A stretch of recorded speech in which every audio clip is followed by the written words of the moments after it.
Alright guys, in this video we're going to be replacing the oil pump, which is right here. I jumped ahead just to show you what the final product would look like. So here we go. I'm probably going to jump around quite a bit just because I'm making a playlist on how to swap your 12-valve Cummins from a VE pump to a P pump. And this is just part of the process. And I replaced the oil pump while I was in there. So I will show you all the steps to remove the oil pump and replace the oil pump. But unfortunately, I don't have the footage to show you how to put everything back together. But putting it back together will be a lot easier than taking it back out. So you can just repeat the steps you did to take it out in reverse. So sorry in advance because I know it's going to jump around quite a bit. But I hope you enjoy. First step's going to be to move the fan shroud so we can drain the radiator. All right, so you guys are inside the truck right now. There's 2 bolts on this side. They're both 7/16. Same's gonna be on this side, except I only have one in here. You guys will probably have another one down there, but same process, just gotta zip it off. Kind of hard to see, but that right there that I'm pointing to, all the way down there, that's your drain cock. That'll drain all the coolant from here. This fan shroud's kind of a pain, but we'll take that out in a minute once we get it drained. I'm not gonna be able to use this. This is a brand new radiator, and I think when I put this in, I tightened that all the way down when it was out of the truck, and I just don't have enough leverage while this is in the truck to loosen it. I tried hitting it with a hammer and a long screwdriver, and I ended up just bending it, and I don't want it to break. So we're gonna have to make a big mess on the lower radiator hose. All right guys, one under the truck, the lower radiator hose is under here. I'm gonna try to do it this way. I've never done it this way, but we're gonna just pull this inner fender out. You can see the lower radiator hose right there. And I have a flexible funnel that hopefully I can just slide in there and it'll drain out. But it probably won't happen because it's just gonna go everywhere. I'm just gonna take my air filter out. It's just an 8mm back here. Probably not gonna be the same as yours though.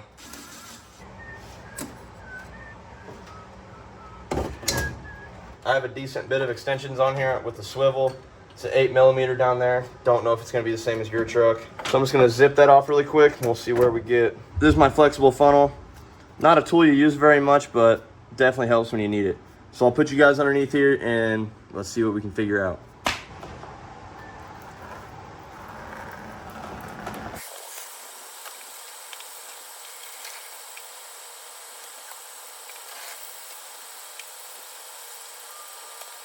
All right, I'll bring you back when it's done draining.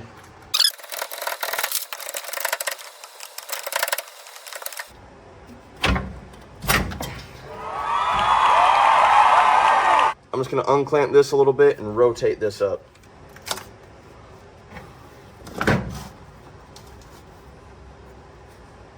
Now I'm just gonna zip this off, another 8. A good trick for getting these stuck hoses is take channel locks and grip around it tight and just go back and forth with it. Now we're just going to remove this overflow line.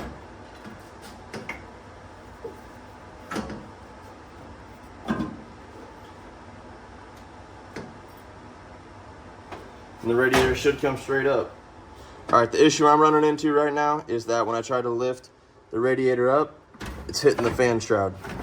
So I just rotated the fan shroud completely 90 degrees. Now it's straight up and down instead of horizontal. And now it should just lift right up.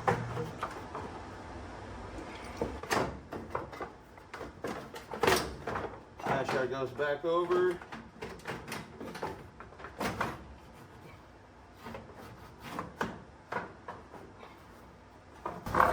You gotta fight it, but it does come out. Just tried to get the fan off and I couldn't do it. My video where I remove it from the engine with a P-pump on it, I'll link that in the description. I show how to get the fan off on there, plus it's a lot easier to see because it's out of a truck. So instead of taking the fan off, I'm gonna take the belt off first, which is super easy. Just a 1/2-inch drive ratchet. Pop it off one way or the other. Either way, it all works out fine. Now I'm gonna use a 10mm to take these 4 bolts off. 1, 2, 3, and then the last one's down here. Let's get this bottom one. You can reach through the fan since the radiator and everything is out. Now this one down here is gonna take a minute, so you gotta use a wrench for it.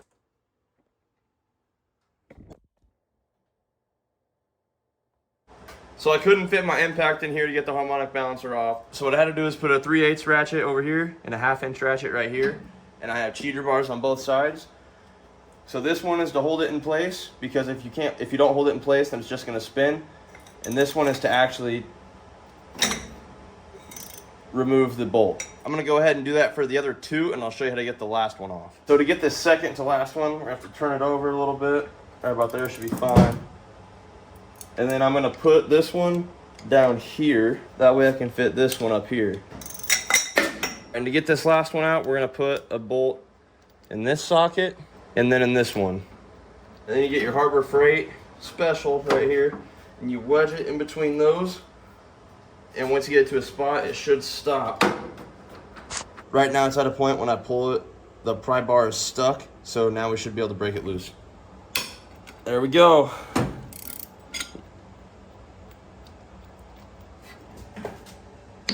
Oh, there we go, pop it loose.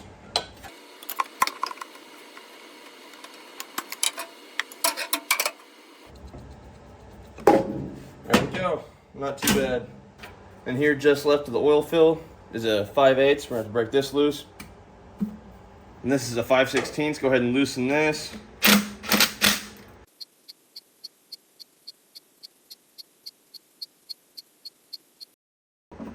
Now it's time to take the timing cover off. I made this diagram before when I took the other one off the other engine. And I have small labeled for the small bolts and long labeled for the long bolts. And right here, I have it labeled big washer just because it has a big washer on it. So you can go ahead and use this. I know it's not very good. You guys can probably draw something better, but this works for me, so I'm gonna go ahead and use this. All right, once the bolts are all out, and this timing cover pops off pretty easy. Going over all this stuff in here, these two gears are your oil pump. It's all one piece. Your crank, your cam, your power steering, and your injection pump gear. Once you got the timing cover off, you do not need to remove the cam gear. I'm gonna end up replacing all of this along with the VE pump. I'm putting a P pump in there. So I'm just doing it all at once, and while I'm in here, I'm replacing the pump. Once you're here, this is the easy part. There's just 4 bolts and they're all halves. All right, this is probably gonna be hard to see, but this one I can't get the socket on there right. So I'm gonna figure out where it needs to go. Hit it with the hammer. All right, now that should be seated. Okay, so this is the original one, as you can tell. The tips, it's really hard to see on camera. It's really not that bad, but the tips are scored just a tiny bit. And there is scoring on the actual pump itself, but really not that bad. This oil pump looks like it's in pretty good shape.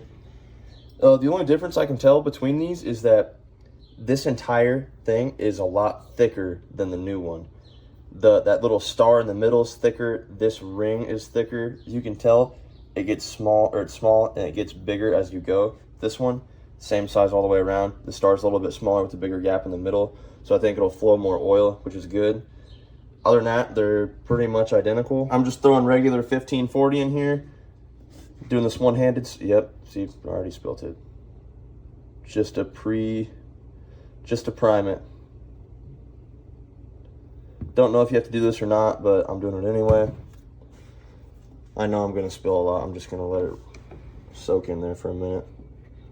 That way I'm not running the oil pump dry. Whether or not this matters or not, you're supposed to do this. I'm gonna do it anyway. Can't harm it at all, so. All right, now I'm just gonna throw this one back in. There we go, like a glove.